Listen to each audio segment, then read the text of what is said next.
നമസ്കാരം. പാശ്ചാത്യ ലോകത്തേക്കുള്ള ആഫ്രിക്കൻ കുടിയേറ്റത്തിന് നൂറ്റാണ്ടുകളുടെ പഴക്കമുണ്ട്. അടിമകളായി വീട്ടുജോലിക്കാരായി ആഫ്രിക്കക്കാരെ സായിപ്പന്മാർ പണ്ട് മുതൽ കൊണ്ടുപോവാറുണ്ട്. എന്നാൽ ഏഷ്യൻ കുടിയേറ്റത്തിന് 100 വർഷത്തിൽ താഴെ മാത്രം പഴക്കമാണുള്ളത്. ബ്രിട്ടൻ, ഇന്ത്യ അടക്കമുള്ള രാജ്യങ്ങളിൽ അധിനിവേശം നടത്തിയപ്പോൾ അന്ന് മുതൽ വീട്ടുജോലിക്കാരായും മറ്റും ആളുകളെ കൊണ്ടുപോയി തുടങ്ങിയതാണ് കുടിയേറ്റം. പിന്നീട് സ്വാതന്ത്ര്യമൊക്കെ കിട്ടിയതിനു ശേഷം മുംബൈ അവിടെ എത്തിയവരുടെ ബന്ധുക്കളും സുഹൃത്തുക്കളുമൊക്കെ പതിയെ അങ്ങോട്ട് വന്നു തുടങ്ങി. അതിനിടയിൽ സിംഗപ്പൂറ്, മൗറീഷ്യസ് തുടങ്ങിയ രാജ്യങ്ങളിൽ മുമ്പ് അവിടെ ചെന്നുപെട്ട പലർക്കും ബ്രിട്ടീഷ് പൗരത്വവും മറ്റും ഉള്ളതുകൊണ്ട് അവർക്ക് അങ്ങോട്ട് പോകാൻ അവസരം ലഭിച്ചു. അതുപോലെ ഉഗാണ്ടയിലെ ഇദി അമീനെ പോലുള്ളവരുടെ പീഡനകാലത്ത് ആഫ്രിക്കൻ രാജ്യങ്ങളിൽ പലയിടങ്ങളിൽ നിന്നും ഏഷ്യക്കാർക്ക് യൂറോപ്പിലേക്ക് പോകാൻ സാധിച്ചു. ഇത്തരമൊരു കുടിയേറ്റ പശ്ചാത്തലമാണ് യൂറോപ്പിനുള്ളത്.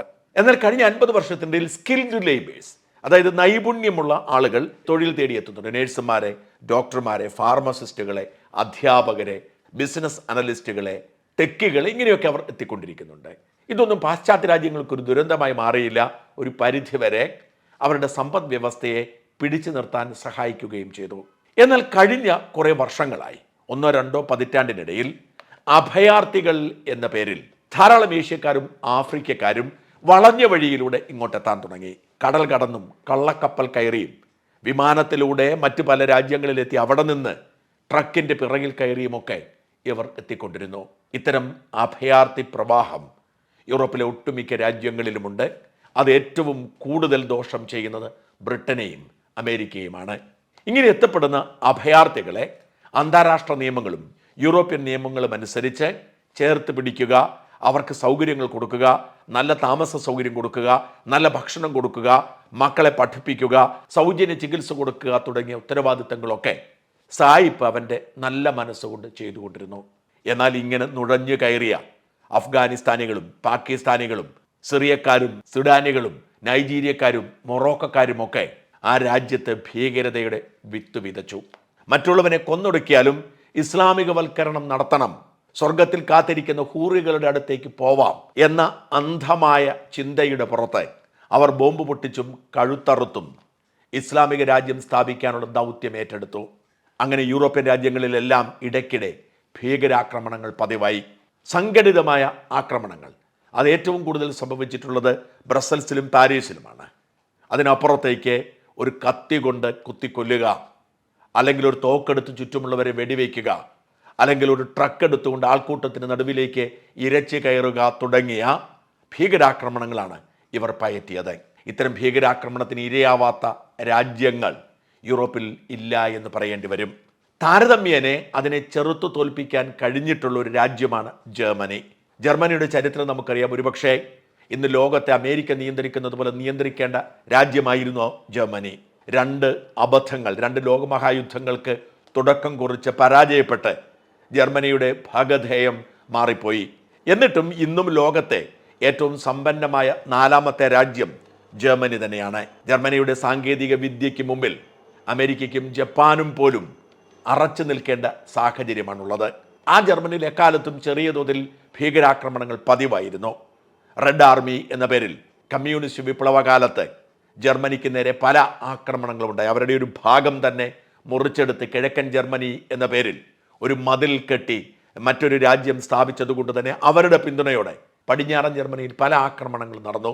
80കളുടെ ഒടുവിൽ കമ്മ്യൂണിസം തകർന്നടിഞ്ഞപ്പോൾ, ബെർലിൻ മതിൽ വീണപ്പോൾ, ഒരൊറ്റ ജർമ്മനിയായി മാറിയപ്പോൾ ആ റെഡ് ആർമിയുടെ ആക്രമണം അവസാനിച്ചതാണ്. എന്നിട്ടും ജർമ്മനിക്ക് സമാധാനമുണ്ടായിരുന്നില്ല. പെട്ടെന്ന് നിയോ നാസികൾ, പഴയ ഹിറ്റ്ലറുടെ സന്ദേശം വഹിക്കുന്നവർ ഉയർന്നു വന്നു. അവർ ഒറ്റയ്ക്കൊറ്റയ്ക്ക് ചില ആക്രമണങ്ങൾ നടത്തി. എന്നാൽ ഇപ്പോൾ ജർമ്മനിയുടെ അവസ്ഥ അതിദയനീയമാണ്. ജർമ്മനിയിൽ ഒളിഞ്ഞും തെളിഞ്ഞും ജിഹാദികൾ ആക്രമണം നടത്തുന്നു.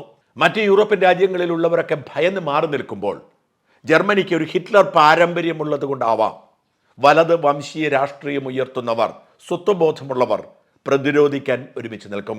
അതുകൊണ്ട് തന്നെ ജർമ്മനിയിലെ ചെറിയ ആക്രമണം പോലും അത് വലിയ കലാപങ്ങൾക്കും അല്ലെങ്കിൽ പ്രതിസന്ധിക്കും കാരണമാവാം.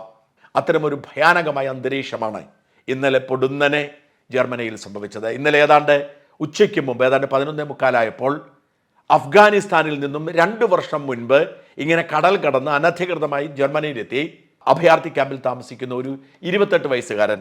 ഈ നജിമുള്ള എന്നാണ് അയാളുടെ പേര്. അയാൾ ഇന്നലെ ഒരു കത്തിയുമായി ഫ്രാങ്ക്ഫർട്ടിന് ഏതാണ്ട് 1/4 മണിക്കൂർ ദൂരം മാത്രമുള്ള ഒരു ബവേറിയൻ ടൗണിൽ, ആസ്ചെഫ്ബർഗ് എന്നാണ് ആ ടൗണിൻ്റെ പേര്, ആ ടൗണിലെ 5 കുട്ടികൾ മാത്രമുള്ള ഒരു നഴ്സറിയിലേക്ക് കടന്നു ചെല്ലുന്നു. ഈ നഴ്സറിയിൽ അയാൾ കടന്നു ചെന്നത് കണ്ട് നഴ്സറി അധ്യാപകർക്ക് ആശങ്ക തോന്നി. അവർ കുട്ടികളുമായി രക്ഷപ്പെടാൻ ശ്രമിക്കുന്നു. അതിക്രൂരമായി 2 വയസ്സുള്ള ഒരു കുട്ടിയുടെ കഴുത്തിലേക്ക് അയാൾ കത്തി ഇറക്കി പലതവണ കുത്തി കൊന്നുകളഞ്ഞു. 2 കുട്ടികളെയും ഒരു അധ്യാപികയെയും അയാൾ പലതവണ കുത്തി. അതിലെ പോയ 41 വയസ്സുള്ള ഒരു ജർമ്മൻകാരൻ കൊലയാളിയെ തടയാൻ ശ്രമിച്ചു. അയാളും കുത്തേറ്റ് മരിച്ചു. 2 വയസ്സുള്ള ഒരു ആൺകുട്ടിയും രക്ഷിക്കാൻ ശ്രമിച്ച 41 വയസ്സുള്ള ഒരു ജർമ്മൻ പൗരനും ഈ നജിമുള്ളയുടെ കുത്തേറ്റ് തൽക്ഷണം മരിച്ചു. 3 പേർ, ഒരു അധ്യാപികയടക്കം 3 പേർ കുത്തേറ്റ് ആശുപത്രിയിൽ ചികിത്സയിലാണ്. 2 പേരുടെ നില അതീവ ഗുരുതരമാണ്. എന്നിട്ട് ഈ നജിമുള്ള അവിടെ നിന്നും ഓടി രക്ഷപ്പെടാൻ ശ്രമിച്ചു. റെയിൽവേ ട്രാക്കിലൂടെ ഓടി ട്രെയിൻ ഗതാഗതം വരെ നിരോധിച്ചു. പക്ഷേ ഒടുവിൽ ഈ നജിമുള്ളയെ പോലീസ് പിടികൂടി. ജർമ്മനിയിൽ വലിയ കലാപാന്തരീക്ഷം സൃഷ്ടിക്കപ്പെട്ടിരിക്കുന്നു. ഈ വാർത്ത പുറത്തു വന്ന ഉടൻ തന്നെ AFD, ഓൾട്ടർനേറ്റീവ് ഫോർ ജർമ്മനി എന്ന് പറയുന്നൊരു വലതുവംശീയ രാഷ്ട്രീയ പാർട്ടി ജർമ്മനിയിലുണ്ട്. അവർ ആഹ്വാനം ചെയ്തതനുസരിച്ച് ആയിരക്കണക്കിന് ആളുകൾ ജർമ്മനിയിലെ പല ഭാഗങ്ങളിലും പ്രതിഷേധവുമായി രംഗത്തിറങ്ങിയിട്ടുണ്ട്. 2013 രൂപം കൊണ്ട ഒരു രാഷ്ട്രീയ പാർട്ടിയാണ് AFD. 2014 യൂറോപ്യൻ പാർലമെന്റിലേക്ക് അവർ 7 സീറ്റുകളിൽ വിജയിച്ചു. 2017 ജർമ്മൻ ഫെഡറൽ തെരഞ്ഞെടുപ്പിൽ 94 സീറ്റുകൾ നേടി എന്ന് മാത്രമല്ല 16 സംസ്ഥാനങ്ങളിൽ 14 സംസ്ഥാനങ്ങളിലും AFDക്ക് പ്രതിനിധികളെ കിട്ടി. 2019 തെരഞ്ഞെടുപ്പിൽ അവർക്ക് സീറ്റുകൾ കുറഞ്ഞെങ്കിലും ഇപ്പോൾ കഴിഞ്ഞ വർഷം മുതൽ ജർമ്മനിയിലെ ഏറ്റവും ജനകീയ രാഷ്ട്രീയ പാർട്ടികളിൽ ഒന്നായി അത് മാറിയിരിക്കുന്നു. ഒപ്പീനിയൻ പോളുകളിലൊക്കെ ഏറ്റവും ജനപിന്തുണയുള്ള 2ാമത്തെ രാഷ്ട്രീയ പാർട്ടിയായി ഈ AFD എന്ന കുടിയേറ്റ വിരുദ്ധ വലത് വംശീയ രാഷ്ട്രീയ പാർട്ടി വളർന്നിരിക്കുന്നു.